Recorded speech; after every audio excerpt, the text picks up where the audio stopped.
Muitas pessoas não chegam à conclusão do porquê Deus as tem livrado de problemas seríssimos. E essas pessoas deixam o inimigo enganá-las.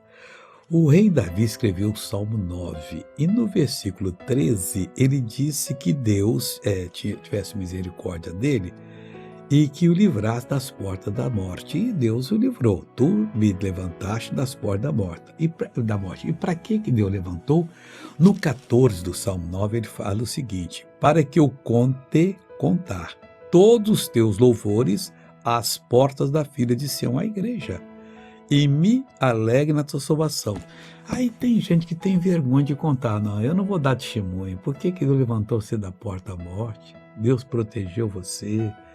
Amigo, esse versículo 14 do Salmo 9 é bem explicativo. Você vai ser uma pessoa vitoriosa, porque Deus assim o determinou.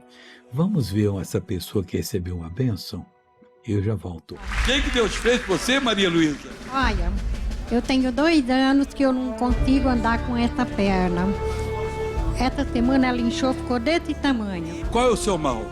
O doutor falou o nome desse mal? Olha, ele falou que era problema da diabetes. A diabetes. E que a varizes da perna e as veias estavam tudo parada, não estava funcionando. E agora, para a glória de Deus, eu me senti Como é que você andava antes?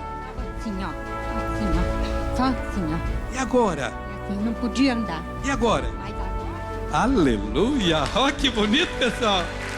Ei, Jesus! O senhor é lindo, hein?